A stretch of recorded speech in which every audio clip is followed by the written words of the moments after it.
प्यारे विद्यार्थियों, आज हम पुनः जीके ज्योग्राफी की जो क्लास है कंटिन्यू उसको एक बार पुनः लेकर के आपके सामने उपस्थित हैं।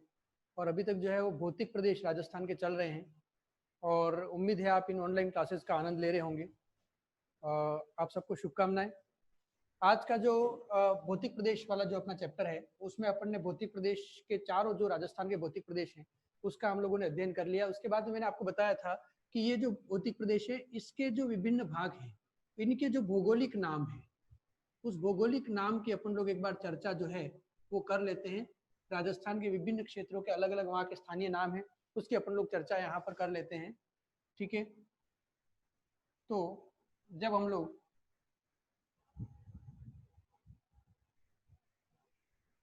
राजस्थान का अध्ययन करते हैं तो इनके जो कुछ भौगोलिक नाम है, जो स्थानीय नाम है, उसको हम लोग अभी चर्चा कर लेते हैं।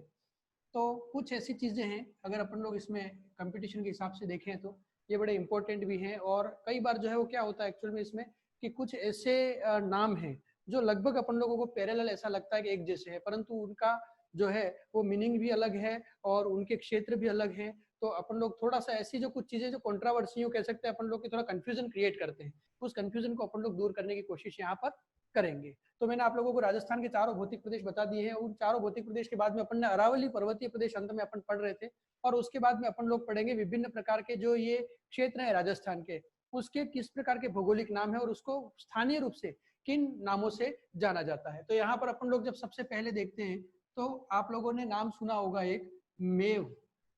ठीक है, अब एक्चुअल में क्या है मेवल, तो मेवल क्षेत्र कौन सा, इसी से रिलेटेड और भी एक शब्द है जिसको अपन लोग कहते हैं मेव अथवा मेवात, मेव अथवा मेवात। तो ये लगभग एक दूसरे से मिलते हुए शब्द है दोनों, लेकिन दोनों जो है वो अलग अलग क्षेत्र है। अब मेवल की अगर अपन लोग बात करते हैं तो मेवल का मतलब हुआ आप लोगों के पहाड़ियां, और ये पहाड़ियां कहाँ पर हैं, तो जब अपन लोग बांसवाड़ा से डूंगरपुर जाते हैं, ठीक है, तो बांसवाड़ा से डूंगरपुर के मध्य, बांसवाड़ा से डूंगरपुर, ठीक है, तो बांसवाड़ा से डूंगरपुर के मध्य स्थित पहाड़ियां, तो बांसवाड़ा से डूंगरपुर के मध्य स्थित पहाड़ियों को अपन किस नाम से जानते हैं, मेवल के नाम से जानते हैं। ठीक है, तो ये हो गया बांसवाड़ा से डूंगरपुर के मध्य स्थित पहाड़ियां। तो यहाँ जब अपन लोग बांसवाड़ा से डूंगरपुर के मध्य स्थित ये जो पहाड़ियां हैं उनको अपन लोग जब देखते हैं, ये जो पहाड़ियां हैं वो किस नाम से जानी जाती हैं, मेवल के नाम से जानी जाती है। अब मेव अथवा मेवात, तो जहां पर मेव जाति जो है वो निवास करती है उस क्षेत्र को अपन लोग मेवात कहते हैं। और ये जो मेवात का क्षेत्र है ये आपकी यूपी का जो ब्रज क्षेत्र है उसके निकटतम क्षेत्र है। तो मेव जब अपन लोग देखते हैं तो ये जो मेव या मेवात क्षेत्र है वो आपके अलवर और भरतपुर का क्षेत्र जो है उसको अपन लोग मेव अथवा मेवात के नाम से जानते हैं। किस क्षेत्र को जानते हैं, अलवर और भरतपुर के क्षेत्र को। तो यहाँ पे जब अपन लोग देखते हैं तो अलवर और भरतपुर का जो क्षेत्र है, ठीक है ना, उसको हम लोग मेव अथवा मेवात के नाम से जानते हैं। तो ये दूसरा क्षेत्र हो गया आप लोगों के। तो एक्चुअल में ये जो क्षेत्र है ये क्षेत्र आपके यूपी जो है, यूपी का जो ब्रज है उससे रिलेटेड है। तो यहाँ की जो संस्कृति है, यहाँ की जो रहन सहन है वो किससे रिलेटेड है, ब्रज के साम्य है, ब्रज के अनुरूप है। तो इसलिए इस क्षेत्र को अपन लोग मेव अथवा मेवात, यहाँ पर मेव जाति निवास करती है इसलिए अपन लोग इसको मेव अथवा मेवात के नाम से जानते हैं। ये चीज हो गई अपने यहाँ पर। उसके बाद में फिर अपन लोग जब देखते हैं और कुछ नाम है, जैसे आप लोगों को पता होगा एक तो नाम आता है आप लोगों के वागड़, ठीक है, और वागड़ तो अपन लोग जानते हैं वहां पर वागड़ी बोली प्रचलित है। और वागड़ के अंतर्गत आप लोगों के जो है बांसवाड़ा डूंगरपुर का जो क्षेत्र है वो आपके वागड़ के तहत आएगा। तो इसमें जो ये वागड़ी बोली प्रचलित है जिसके अंतर्गत आप लोगों के गुजराती बोली का एक कूट है, तो इस पूरे क्षेत्र को अपन लोग वागड़ के नाम से जानते हैं। तो ये जो पूरा क्षेत्र है बांसवाड़ा और डूंगरपुर का, तो बांसवाड़ा और डूंगरपुर का ये जो पूरा क्षेत्र है इस पूरे क्षेत्र को अपन लोग किस नाम से जानते हैं, तो इस पूरे क्षेत्र को अपन लोग जानते हैं वागड़ के नाम से। ठीक है, लेकिन एक और जो क्षेत्र है जिसका नाम है आप लोगों के यहाँ पर बागड़, है ना, तो बागड़ जो क्षेत्र है, बांगड़ शब्द भी कई जगह पर आप लोगों को मिला हुआ मिलेगा। तो ये जो बांगड़ क्षेत्र है वो कहाँ पर है, तो एक्चुअल में जब अपन लोग देखते हैं तो आपने शेखावाटी का नाम सुना होगा जिसमें चूरू, झुंझुनू और सीकर आते हैं। लेकिन झुंझुनू, सीकर और नागौर, उसमें चूरू नहीं आएगा तो झुंझुनू आएगा, झुंझुनू के बाद में आपके सीकर आएगा और सीकर के बाद में आपके नागौर आएगा। तो झुंझुनू, सीकर और नागौर जो है उसका आप लोग यूं कह सकते हो कि ऐसा भूभाग जो आप लोगों के अनुपजाऊ भूभाग है ना, तो उसको हम लोग अनुपजाऊ जो भूभाग है उसको अपन लोग किस नाम से जानते हैं, बांगड़ के नाम से जानते हैं। तो ये जो है वो वागड़ और बागड़ में एक डिफरेंस है, क्योंकि दोनों नाम स्पष्ट है, नाम अपन लोगों को दिखता है एक जैसे है, परंतु ये जो है वो ये क्षेत्र पूरी तरह से अलग है। तो यहाँ पे जब अपन लोग देखेंगे तो नागौर, नागौर के बाद में झुंझुनू और सीकर, ठीक है, तो नागौर, झुंझुनू और सीकर का जो एक क्षेत्र है उसको हम लोग बागड़ के नाम से भी जानते हैं। क्लियर हो गया आपके दिमाग में? अब फिर अपन लोग जब देखते हैं यहाँ पर आगे, तो आपने एक बार नाम सुन रखा होगा 56 का मैदान, ठीक है। और ये जो 56 का मैदान है, ये मैंने जैसा आप लोगों को बताया था कि अपने जो राजस्थान के पूर्वी मैदान है, उस पूर्वी मैदान में जो माही नदी है, तो उस माही नदी का आप लोगों के बांसवाड़ा से लेकर के और प्रतापगढ़ के बीच का जो क्षेत्र है, तो माही नदी का बांसवाड़ा से प्रतापगढ़ के बीच का जो क्षेत्र है उसको अपन लोग किस नाम से जानते हैं? तो उसको अपन लोग जानते हैं 56 का मैदान, ठीक है। लेकिन उसी प्रकार से जो है, तो ये हो गया आप लोगों के माही नदी का क्षेत्र, है ना। और माही नदी का बेसिन जो है वो कहां से कहां के बीच का क्षेत्र आता है इसमें? तो इसमें आता है आप लोगों के बांसवाड़ा से प्रतापगढ़ के मध्य, ठीक है। तो बांसवाड़ा से प्रतापगढ़, तो बांसवाड़ा से प्रतापगढ़ के मध्य का जो माही नदी का बेसिन का क्षेत्र है उसको हम लोग 56 के मैदान के नाम से जानते हैं। उसके बाद में आता है आप लोगों के 56 की पहाड़ियां, ठीक है। तो ये जो 56 की पहाड़ियां हैं, ये 56 की पहाड़ियां कहाँ पर है? तो ये 56 की पहाड़ियां हैं आप लोगों के बाड़मेर में। कहाँ पर है?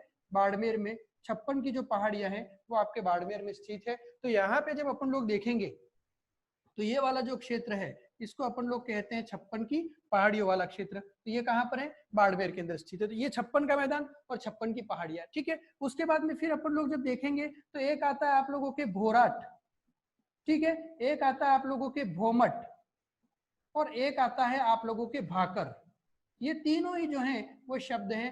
अब ये तीनों आप लोगों को लगभग ऐसा लगता है अपन लोगों को एक जैसे लग रहे हैं, ठीक है, लेकिन इनका जो है वो अपने आप में एक अलग मीनिंग है। ये अलग अलग क्षेत्र हैं, भोराट, भोमट और भाकर, ठीक है। तो इसमें जब अपन लोग देखते हैं तो भोराट कहाँ पर स्थित है? तो ये भोराट जो है वो आप लोगों के गोगुंदा उदयपुर, कहाँ से शुरू होता है?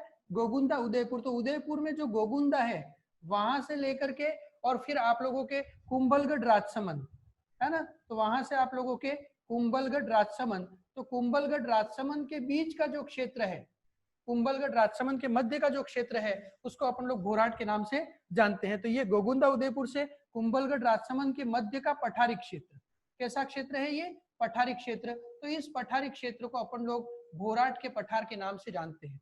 तो ये जो भोराट का पठार है वो उदयपुर में गोगुंदा और वहां से राजसमंद कुंभलगढ़ के बीच का जो है वो क्षेत्र है। तो यहाँ जब अपन लोग देखते हैं तो ये वाला जो क्षेत्र है, ये वाला जो पूरा क्षेत्र है, इस पूरे क्षेत्र को अपन लोग किस नाम से जानते हैं? भोराट के पठार के नाम से जानते हैं। तो ये हो गया आप लोगों के भोराट का पठार, ठीक है। तो यहाँ पे ये आपके भोराट का पठार हो गया जो कि उदयपुर में गोगुंदा और कुंभलगढ़ जो है राजसमंद का उसके बीच का पठारी भाग है, इसको हम लोग किस नाम से जानते हैं? भोराट के नाम से जानते हैं। अब फिर आता है आप लोगों के भोमट, है ना। तो ये भोमट जो क्षेत्र है एक्चुअल में जब अपन लोग देखते हैं तो यहाँ पे आ गया आप लोगों के डूंगरपुर, ठीक है, यहाँ पे आ गया आप लोगों के उदयपुर और यहाँ पे आ गया आपके सिरोही। तो ये जो क्षेत्र पूरा पड़ता है उदयपुर, डूंगरपुर और सिरोही, तो उदयपुर, डूंगरपुर और सिरोही, तो यहाँ पे आपके उदयपुर आ गया, ठीक है, ये आ गया आप लोगों के उदयपुर। उसके बाद में यहाँ पे आ गया आप लोगों के सिरोही, उसके बाद में यहाँ पे आ गया आप लोगों के डूंगरपुर। इनके बीच का जो ये क्षेत्र पड़ता है इस क्षेत्र को अपन लोग भोमट के नाम से जानते हैं। किस नाम से जानते हैं इसको? अपन भोमट के नाम से जानते हैं। तो ये जो भोमट है वो उदयपुर, उदयपुर के बाद में आपके आ जाएगा डूंगरपुर और डूंगरपुर के बाद में आपके आ जाएगा जो है वो आप लोगों के सिरोही का पूर्वी भाग, है ना, सिरोही का पूर्वी भाग के मध्य का क्षेत्र, के मध्य का क्षेत्र, ठीक है। तो इनके मध्य का जो क्षेत्र है उसको हम लोग भोमट के नाम से भी जानते हैं। तो ये जो भोमट है वो उदयपुर, डूंगरपुर और सिरोही, तो इनके बीच का जो ये पूरा क्षेत्र है इसको अपन भोमट के नाम से जानते हैं। उसके बाद में आपका आता है भाकर। अब ये भाकर एक्चुअल में क्या है? तो भाकर पूर्वी सिरोही में स्थित है। पहली बात तो मैं आपको बता देता हूँ, ये जो स्थानीय नाम है, जो स्थलाकृति है, वो कहाँ से रिलेटेड है? पूर्वी सिरोही से स्थित, पूर्वी सिरोही से रिलेटेड है ये आपके। तो पूर्वी सिरोही जो है, तो ये जो सिरोही है उसका ये पूर्वी भाग आ गया, ठीक है। तो सिरोही का कौन सा भाग आ जाएगा? पूर्वी भाग। तो सिरोही का ये जो पूर्वी भाग है, इस पूर्वी भाग में जो आप लोगों के अरावली पर्वतमाला की अपरदित पहाड़ियां हैं, उस अपरदित जो कटी फटी पहाड़ियां हैं उसको अपन लोग भाकर के नाम से जानते हैं। पूर्वी सिरोही में स्थित अरावली की अपरदित, अरावली की अपरदित पहाड़ियां, कैसी पहाड़ियां हैं ये? अरावली की अपरदित पहाड़ियां हैं, ठीक है। यानी कि ऐसी पहाड़ियां जिनका अपर्दन हो चुका है, मतलब मिट्टी का कटाव हो गया, और मिट्टी का कटाव हो गया तो वहां पर जो है वो नुकीले पत्थर हैं। तो ऐसे नुकीला जो पथरीला भाग है अपर्दित पहाड़ियों का उस नुकीले पथरीले भाग को अपन किस नाम से जानते हैं? भाकर के नाम से जानते थे। ये जो भाकर है वो कहाँ का क्षेत्र हो गया? ये हो गया आप लोगों के पूर्वी सिरोही का क्षेत्र हो गया भाकर। ठीक है, अब फिर अपन लोग जो है वो इसमें अगर अपन लोग देखते हैं और भी, तो आप लोगों के एक तो होता है जिसको अपन लोग कहते हैं मेवाड़, ठीक है, और एक होता है आप लोगों के मारवाड़। अब मेवाड़ और मारवाड़ जो है ये एक स्थानीय नाम है। अब ये एक्चुअल में क्या है, तो मेवाड़ जो है वो तो आप लोगों के उदयपुर, राजसमंद और पाली और ये जो क्षेत्र है वो मेवाड़ हो गया, और जोधपुर का जो इलाका है, जोधपुर, नागौर और उस तरफ का जो क्षेत्र है वो क्या हो गया? मारवाड़ हो गया। ठीक है, तो मेवाड़ और मारवाड़ के बीच में यहाँ पे अजमेर में कुछ पहाड़ियां हैं। ठीक है, यहाँ अजमेर में कुछ पहाड़ियां हैं, और ये जो पहाड़ियां हैं इन पहाड़ियों को अपन लोग किस नाम से जानते हैं? इन पहाड़ियों को अपन लोग जानते हैं मेरवाड़ा की पहाड़ियों के नाम से। किस नाम से जानते हैं? मेरवाड़ा की पहाड़ियों के नाम से। तो यहाँ जब अपन लोग देखते हैं तो ये जो मेरवाड़ा है, ठीक है, 10 नंबर पर कौन सा आ जाएगा आपके? मेरवाड़ा। तो मेरवाड़ा कौन सा हो जाएगा? तो ये क्षेत्र तो हो गया मेवाड़। तो मेवाड़ में कौन सा आ गया आप लोगों के? जिसमें उदयपुर आ गया, राजसमंद आ गया, पाली आ गया, ये जो पूरा क्षेत्र आ जाता है वो मेवाड़ का क्षेत्र आ जाता है। और ऊपर की तरफ जाएंगे अजमेर से उत्तर में, तो वहां जोधपुर और उसके आसपास का जो क्षेत्र आएगा वो मारवाड़ गिना जाता है। तो मेवाड़ और मारवाड़ को पृथक करने वाली जो पहाड़ियां हैं अजमेर में, उसको अपन किस नाम से जानते हैं? मेरवाड़ा की पहाड़ियों के नाम से जानते हैं। तो ये जो मेरवाड़ा की पहाड़ियां है वो कहाँ पर है? तो ये मेवाड़, किसको? मेवाड़ व मारवाड़, ठीक है ना। तो मेवाड़ व मारवाड़ को पृथक करने वाली पहाड़ियां, मेवाड़ व मारवाड़ को पृथक करने वाली पहाड़ियां, और ये जो पहाड़ियां हैं वो कहाँ पर है?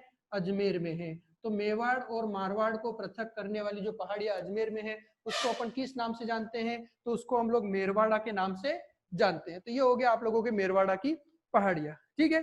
अब उसके बाद में अपन लोग देखते हैं तो आपके एक आता है पीडमांट का पठार।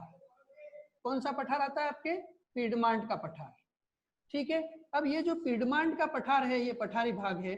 वैसे देखा जाए तो ये जो पीडमांट का पठार है ये आपके पूर्वी मैदान का एक भाग है, अरावली पर्वतीय क्षेत्र में पड़ता है ये, लेकिन पूर्वी मैदान का एक भाग इसको माना जाता है। तो ये जो पीडमांट का पठार है वो एक्चुअल में राजसमंद जो है, उस राजसमंद में देवगढ़ के आसपास का जो क्षेत्र है उसको अपन लोग क्या कहते हैं? पीडमांट के पठार के नाम से जानते हैं, ठीक है। तो ये हो गया आप लोगों के यहाँ पे। तो क्या हो जाएगा? पीडमांट का पठार राजसमंद में,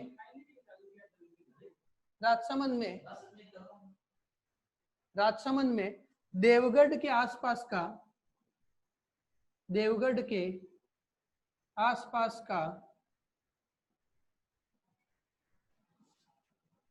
मैदानी क्षेत्र, राजसमंद में देवगढ़ के आसपास का मैदानी क्षेत्र जो है उसको अपन लोग क्या कहते हैं? पीडमांट के पठार या पीडमांट के मैदान के नाम से जानते हैं। तो ये रहा जो क्षेत्र है वो कौन सा हो गया आप लोगों के? तो ये क्षेत्र हो गया पीडमांट, और वो पीडमांट कहाँ पर है? राजसमंद में। और राजसमंद में कहाँ पर है? देवगढ़ के आसपास का जो मैदानी क्षेत्र है उसको हम लोग पीडमांट के नाम से जानते हैं। तो ये रहे कुछ जो है वो ऐसे क्षेत्र हैं जो इनके अलग अलग भौगोलिक नाम है। इसमें एक्चुअल में क्या होता है अपन लोग जब देखते हैं तो इसमें नाम क्योंकि लगभग एक समान होते हैं तो कई बार अपन कंफ्यूजन क्रिएट हो जाता है। तो ऐसी स्थिति में इसको अपन जब अलग अलग एक साथ अध्ययन करेंगे कंपैरिजन करते हुए, तो मुझे लगता है अपन लोग आराम से अपने उत्तर तक पहुंच सकते हैं। तो इस प्रकार से ये इसके भौगोलिक नाम हो गए, उसको आप लोग उतार लीजिए, फिर अपन आगे बढ़ते हैं।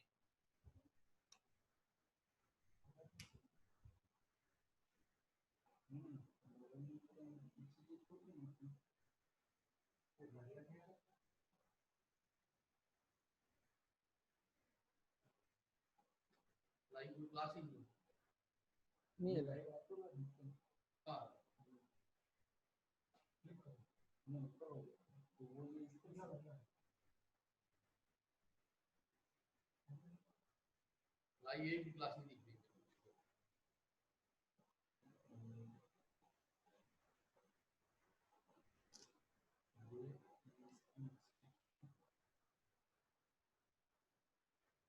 काम को थोड़ी गंभीरता को समझो तो सही किया, वहां पर अपन लाइव बार बार मैसेज कर रहे हैं बच्चों। इसको म्यूट कर दे।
अब राजस्थान के जो भौतिक प्रदेश हैं इनका अपन लोग एक अंतिम एक ब्रीफ में थोड़ा सा एक विश्लेषण कर देते हैं, ठीक है।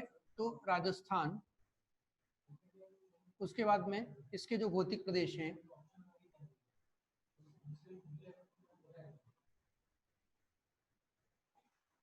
इसका अपन लोग एक तालिका बना लेते हैं ताकि इसकी उत्पत्ति और उसके बाद में क्या स्थिति है उसका ब्रीफ में अपन लोग यहाँ पर विश्लेषण कर देंगे। तो भौतिक प्रदेश के हिसाब से जब अपन लोग देखते हैं तो राजस्थान को हम लोग कितने भागों में बांटते हैं, तो राजस्थान को हम 4 भौतिक प्रदेशों में डिवाइड करते हैं, ठीक है। तो ये हो गए 4 भौतिक प्रदेश, जिसमें सबसे पहले जो भौतिक प्रदेश का निर्माण हुआ राजस्थान में वो कौन सा है, तो इसके निर्माण के आधार पर हम लोग जब देखते हैं तो सबसे पहले बना आप लोगों के मध्यवर्तीय अरावली पर्वतीय प्रदेश। कौन सा बना, यानी सबसे प्राचीनतम कौन सा हो जाएगा, अरावली पर्वतीय प्रदेश, ठीक है।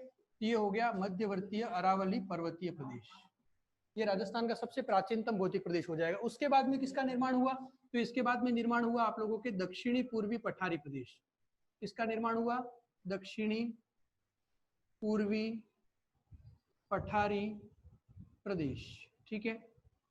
इसके बाद में किसका निर्माण हुआ, तो इसके बाद में आपका निर्माण हुआ पूर्व का मैदान। किसका निर्माण हुआ, पूर्वी मैदान, ठीक है। तो पूर्वी मैदान। इसके बाद किसका निर्माण हुआ, तो इसके बाद निर्माण हुआ पश्चिमी मरुस्थलीय प्रदेश, पश्चिमी मरुस्थलीय प्रदेश। इस प्रकार से यहां से हमारा एक और प्रश्न तैयार होता है। क्या क्वेश्चन तैयार होता है, एक तो प्रश्न ये पूछा जाएगा कि राजस्थान में सबसे पहले किस भौतिक प्रदेश का निर्माण हुआ, या सबसे प्राचीनतम भौतिक प्रदेश कौन सा है, तो मध्यवर्ती अरावली पर्वतीय प्रदेश। उसके बाद में दक्षिणी पूर्वी पठारी प्रदेश, उसके बाद में पूर्व का मैदान, और नवीनतम भौतिक प्रदेश जो बना वो कौन सा है, तो पश्चिमी मरुस्थलीय प्रदेश जो है राजस्थान का नवीनतम भौतिक प्रदेश है, ठीक है। तो अपन लोग जो है वो इसको जब अपन देखते हैं तो यहाँ पर जो मध्यवर्ती अरावली पर्वतीय प्रदेश है वो सबसे प्राचीनतम है, सबसे प्राचीनतम, ठीक है, सबसे प्राचीनतम। और ये जो पश्चिमी मरुस्थलीय प्रदेश ये क्या है, सबसे नवीनतम, सबसे नवीनतम।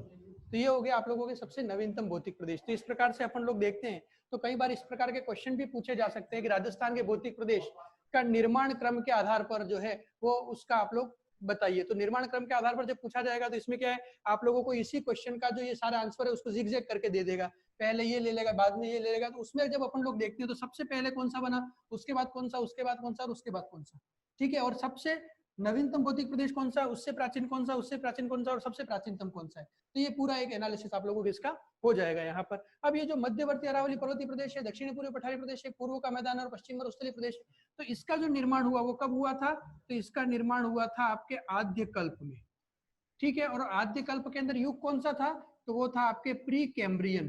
कब था ये, प्री कैम्ब्रियन, ठीक है। तो ये हो जाएगा आपके निर्माण काल, ठीक है। तो ये क्या हो जाएगा, निर्माण काल हो जाएगा आपके। तो आद्य कल्प के अंदर जो है वो प्री कैम्ब्रियन युग में सबसे पहले मध्यवर्ती अरावली पर्वतीय प्रदेश का निर्माण हुआ। इसका निर्माण कब हुआ था, तो मेसेजोइक कल्प में। कब हुआ था, मेसेजोइक। और इस मेसेजोइक कल्प में युग कौन सा था, तो क्रिटेशियस। कौन सा युग था, क्रिटेशियस, ठीक है। तो इस क्रिटेशियस युग के अंदर जो है दक्षिणी पूर्वी पठारी प्रदेश का निर्माण हुआ, इसकी उत्पत्ति हुई। उसके बाद अपन लोग बात करते हैं पूर्वी मैदान की और पश्चिम मरुस्थलीय प्रदेश की। तो ये दोनों जो है वो नूतन कल्प की बात करते हैं ना, जिसको अपन लोग कहते हैं नियोजोइक। क्या कहते हैं, नियोजोइक। और नियोजोइक को ही अपन लोग नूतन कल्प के नाम से भी जानते हैं, जिसके अंदर आप लोगों के पूर्व के मैदान का निर्माण हुआ। और यहाँ पर भी जब अपन लोग देखेंगे तो ये है आप लोगों के नियोजोइक।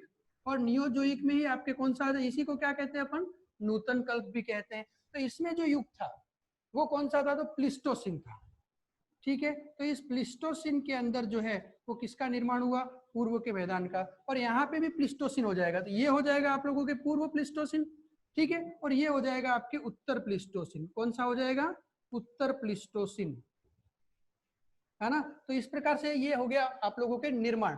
तो इसमें सबसे पहले अपन आद्य कल्प का प्री कैम्ब्रियन, मध्यवर्ती अरावली पर्वतीय प्रदेश, दक्षिणी पूर्वी पठारी प्रदेश मेसोजोइक कल्प का क्रिटेशियस युग, पूर्व का मैदान नियोजोइक या नूतन कल्प का पूर्व प्लिस्टोसिन, उसके बाद में पश्चिमी मरुस्थलीय प्रदेश जो है वो नियोजोइक अथवा नूतन कल्प का उत्तर प्लिस्टोसिन युग। तो ये सबसे नवीनतम युग हो गया जिसमें पश्चिमी मरुस्थलीय प्रदेश का निर्माण आप लोगों के होता है। तो ये हो गया आप लोगों के। अब इसमें इनके उपभाग को अपन लोग यहाँ पर देखेंगे। तो मध्यवर्ती अरावली पर्वतीय प्रदेश जो है वो इसको अपन लोग यहाँ पर 3 उपभागों में विभाजित करते हैं, जो अपन लोग पहले से पढ़ चुके हैं। ठीक है, तो कौन कौन से उपभाग हैं? तो इसमें आ जाएगा आपके उत्तरी अरावली। कौन सा आ जाएगा? उत्तरी अरावली। उसके बाद में आपके आ जाएगा मध्य अरावली। कौन सा आ जाएगा? मध्य अरावली। और मध्य अरावली के बाद में फिर कौन सा आ जाएगा? दक्षिणी अरावली। कौन सा आ जाएगा? दक्षिणी अरावली। तो इस प्रकार से जब अपन लोग देखते हैं यहाँ पर, तो मध्यवर्ती अरावली पर्वतीय प्रदेश के फिर 3 उपभाग यहाँ पर हो जाएंगे। फिर दक्षिणी पूर्वी पठारी प्रदेश जो है इसको कितने उपभागों में विभाजित करते हैं? तो इसको भी हम लोग 2 उपभागों में विभाजित करते हैं। इसमें एक हो जाएगा दक्कन का मुख्य पठार। कौन सा हो जाएगा? दक्कन का मुख्य पठार। ठीक है, उसके बाद में जब इसको अपन लोग देखते हैं तो इसका जो दूसरा भाग है वो कौन सा हो जाएगा? विंध्यन कगार भूमि। कौन सा हो जाएगा? विंध्यन कगार भूमि। तो ये हो जाएगा आपके विंध्यन कगार भूमि के नाम से इसको अपन लोग जानते हैं। उसके बाद में जब पूर्व के मैदान की बात करें तो पूर्व के मैदान को हम नदी बेसिन के आधार पर 3 भागों में विभाजित करते हैं। अब वो भाग कौन कौन से? एक तो इसकी सबसे बड़ी और प्रमुख नदी है जिसको अपन लोग कहते हैं चंबल, तो उसके आधार पर ये हो जाएगा चंबल बेसिन। उसके बाद में फिर जब अपन लोग देखते हैं तो ये हो जाएगा बनास नदी बेसिन। बनास नदी बेसिन। उसके बाद में फिर आ जाएगा आप लोगों के माही नदी बेसिन। ठीक है, तो ये हो गए पूर्व के मैदान के तीनों उपभाग। फिर यहाँ जब अपन लोग देखते हैं पश्चिमी मरुस्थलीय प्रदेश, तो इसके 2 उपभाग हो जाएंगे। कौन कौन से हो जाएंगे? एक तो शुष्क मरुस्थल और दूसरा हो जाएगा अर्ध शुष्क मरुस्थल। क्लियर हो गया आपके दिमाग में? तो इस प्रकार से ये पश्चिमी मरुस्थलीय प्रदेश को फिर हम लोगों ने 2 उपभागों में बांटा, शुष्क मरुस्थल और अर्ध शुष्क। पूर्व के मैदान को हमने 3 भागों में बांटा, चंबल बेसिन, बनास बेसिन और माही बेसिन।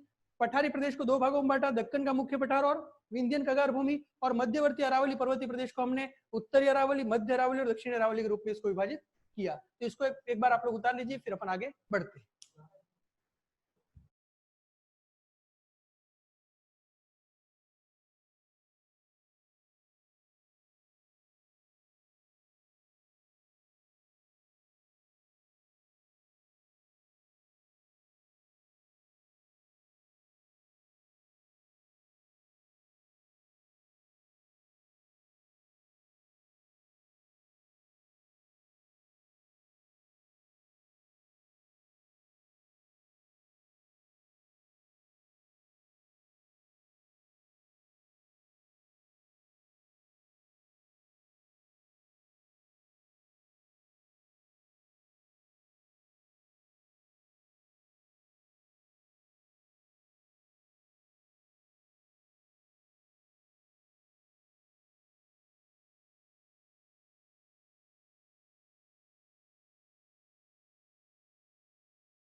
अब भौतिक प्रदेशों का जो है वो अंतिम एक सारांश जो है वो आपको कितना क्षेत्रफल है, कितने प्रतिशत जनसंख्या है, उस चीज को अपन लोग थोड़ा सा यहाँ पर देख लेते हैं। उस तालिका को आप लोग बना लीजिए।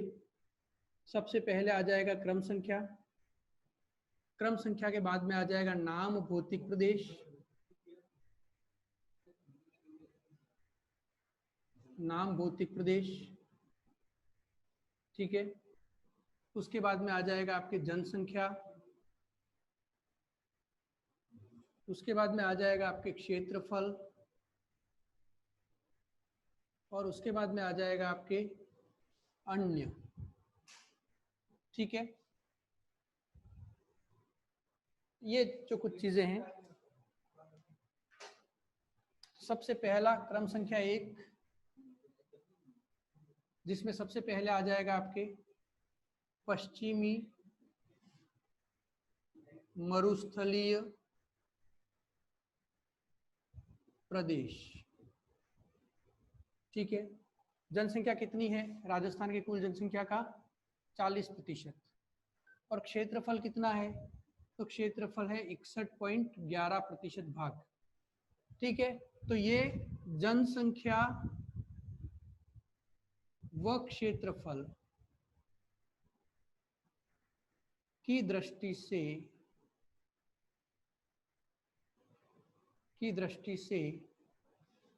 राज्य का सबसे बड़ा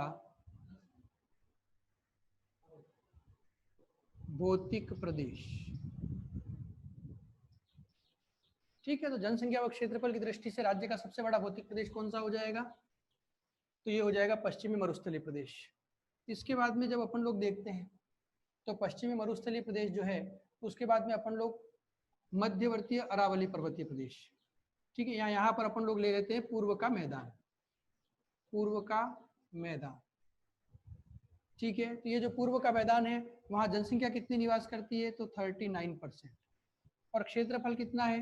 तो यहाँ पर जो क्षेत्रफल है वो है आप लोगों के 23% लगभग, है ना। और इसको जब अपन लोग देखते हैं तो ये क्षेत्र सघन जनसंख्या वाला भौतिक प्रदेश, सघन जनसंख्या वाला भौतिक प्रदेश, है। तो राजस्थान का सघन जनसंख्या वाला भौतिक प्रदेश कौन सा है? तो पूर्व का मैदान है। इसके बाद में फिर अपन लोग जब देखते हैं तो यहाँ पे आ जाएगा आप लोगों के मध्यवर्तीय अरावली पर्वतीय प्रदेश, मध्यवर्तीय अरावली पर्वतीय प्रदेश। तो यहाँ पर जनसंख्या कितनी निवास करती है? तो यहाँ पर है 10% जनसंख्या निवास करती है, ठीक है। और यहाँ पे जब अपन लोग देखते हैं तो यहाँ क्षेत्रफल के हिसाब से अगर आप लोग देखोगे तो कितना यहाँ पर आ जाएगा आप लोगों के 9% क्षेत्रफल है, और उसमें 10% जनसंख्या निवास करती है। तो यहाँ जब अपन लोग देखेंगे तो ये हो जाएगा आप लोगों के जनसंख्या की दृष्टि से, जनसंख्या की दृष्टि से सबसे छोटा भौतिक प्रदेश, सबसे छोटा भौतिक प्रदेश। फिर अपन लोग यहाँ पर बात करते हैं तो नेक्स्ट जो है वो है आप लोगों के, जिसको अपन कहते हैं दक्षिणी पूर्वी पठारी प्रदेश, दक्षिणी पूर्वी पठारी प्रदेश। तो इसमें जनसंख्या कितनी निवास करती है? 11%। और क्षेत्रफल कितना है? तो ये क्षेत्रफल है लगभग 6.89%, ठीक है। तो इस प्रकार से जब अपन लोग देखते हैं तो ये 6.89% क्षेत्रफल है। तो यहाँ क्षेत्रफल की दृष्टि से सबसे छोटा भौतिक प्रदेश है, क्षेत्रफल की दृष्टि से सबसे छोटा भौतिक प्रदेश, क्षेत्रफल की दृष्टि से सबसे छोटा भौतिक प्रदेश कौन सा हो जाएगा? दक्षिणी पूर्वी पठारी प्रदेश। इस प्रकार से ये हो जाएगा आपके 100%, और ये हो जाएगा आप लोगों के 100%, ठीक है। तो इस प्रकार से राजस्थान के जो भौतिक प्रदेश हैं इनका ही एक प्रकार से एनालिसिस हो गया। तो इस प्रकार से राजस्थान के भौतिक प्रदेश वाला जो अपना चैप्टर है वो कंप्लीट हो गया है। बहुत बहुत धन्यवाद, शुभकामनाएं। और इससे रिलेटेड अगर कोई भी क्वेरीज हो तो आप चेक बॉक्स में लिख सकते हैं। हमारी जो टेक्निकल टीम है वो इस पर आपको सही समय पर रिस्पॉन्स करेगी और अपन अगले चैप्टर को लेकर कल फिर मिलेंगे। बहुत बहुत धन्यवाद, शुभकामनाएं।